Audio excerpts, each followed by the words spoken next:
how to pack a backpack to prepare and to survive the extreme weather conditions, to optimize the space, to stay organized and to stay dry and safe on your next big adventure. You can always follow a few main guidelines. These simple guidelines is what we're here to talk about. This is not an episode that you want to miss because it's packed with good tips and tricks. Stay tuned.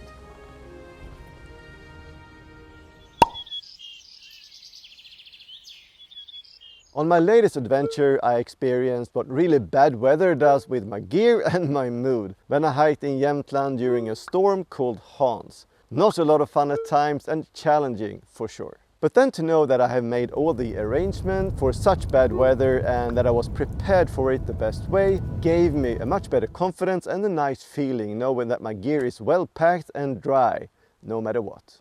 I will today share my experience on how I kept my gear dry in these conditions. Let's start this episode with an empty pack and take it from there.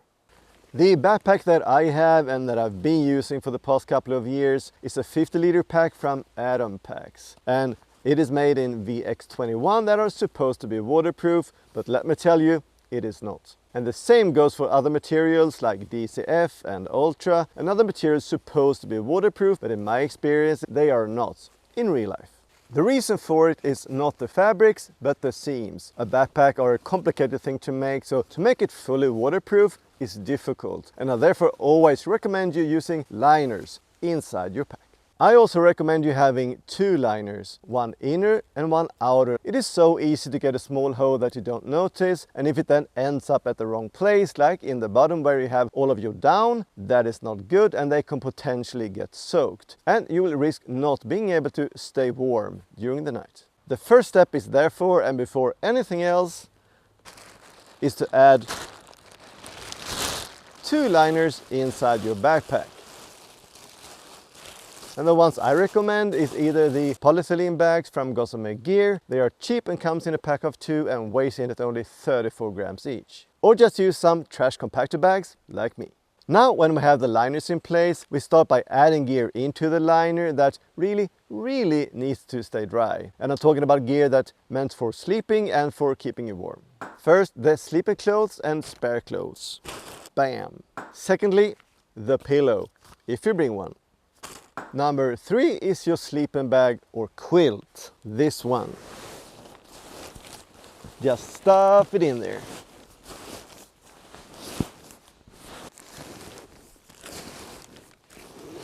Then you take your puffy jacket and down pants if you bring any. On top of that, and before closing the inner liner, I also put my sleeping pad, but that depends. If spending some time in the rain a couple of days, there is a high risk of it getting wet underneath, and then it's better to keep it in the next liner so that the moisture don't get transferred into the down. But now it is dry, so I place it on top. One thing that you might have noticed is that I don't use any bags for my gear and just stuff everything in there. And the reason for that is you will make much better use of the space inside your pack that way.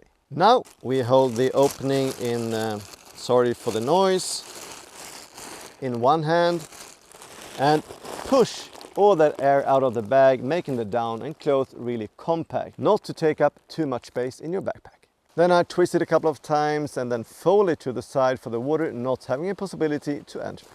Now, when we have closed the inner liner, we inside the second liner and on top of it put the food pod. Now, a food pod, if not familiar with it, is where I keep all of my food, my cook it and my fuel for my hikes, and it is big enough, containing food up to a week. Not so much in it at the moment, but you get the picture. On top of the food pod, I put my smaller bags that I use for specific things and that I might need during the day, like the electronics bag with cords, light and a power bank, and my Dita bag containing toilet paper, hand sanitizer, wet wipes and some other stuff that might come in handy. Now when everything is in place in the first and the second liner, I just do it all over again. I just hold it in one hand, push for all the air to get out, for it to be a little bit more compact, and then I twist and fold it to the side. Easy peasy. Now everything that needs to stay dry is packed in a 2-liner system, and that will for sure keep your gear dry and safe no matter what. I promise. The final thing I put inside my backpack and on top of the liners and before I close the backpack is my tent. And the reason for that is, of course, it will be wet many times, so I don't want it inside the liners, but still safe and secured inside the backpack, not to snag into inner branches with the risk of getting damaged. All the things I have inside my backpack is now packed. So let's close the backpack, right? Snap, snap. So easy with a roll top. Close the buckles. Ta-da! Now let's proceed with the stuff I have on the outside and why that is. I don't like having too much on the outside, hanging and dangling while walking, but some things need to be easy accessible during the day and therefore outside is the best place. On top and secured with my strap is the 3mm EVA pad I bring for two reasons. One being as a sit pad for breaks during the day, and the second reason is for protection underneath my sleeping pad. It also gives me a little bit of added air, but that's not the main reason I bring it. In one of the two side pockets, I normally put my HELINOX Chair Zero. And in the other one, my water filtration kit. At the moment I use the Sorry Squeeze and HydroPack bottle, cap and adapter combination I reviewed not too long ago. If you're interested to see more about that, I will link to the review up in the corner. I really like it anyways and enjoy using it. The front pocket on this backpack is really large, so I put some gear in it, but not too much. First, and on the side, I push down my wind jacket that I use if the wind picks up, and on top of that, my rain gear. Normally my rain kilt from ZPACKS in DCF and my new rain jacket from RAB, the Phantom. That really performed well during my latest hike. On the other side, and what I carefully push down into the front pocket, not to risk any damages, is the pegs. They are pretty sharp, so I don't want them to poke a hole in anything, so that's the reason I put them on the side and in the bottom with the sharp edges facing down. Like this, they're also easy accessible when reaching camp and when it's time to pitch my tent. And finally, the last item on the list and the final gear that goes on the outside of the pack is the first aid kit for me and my gear. But that's not all. No. Like you might have seen in my videos, I do use a fanny pack instead of hip belt pockets. And in there I have additional gear I want to have easy access to during the day. Normally, and except the snacks, I usually also have my buff there that also doubles as a pillowcase, and my beanie for the colder days and while sleeping. Then I do just like with a backpack, I put them inside a liner for them to stay dry during the day. That way they will stay dry and safe no matter what. Keeping yourself dry is key for staying warm, and that includes all of the gear and clothes meant to keep you warm and toasted during the day and night. Therefore, it is just as important to use good rain gear as well as protecting all of your gear in your backpack from getting wet.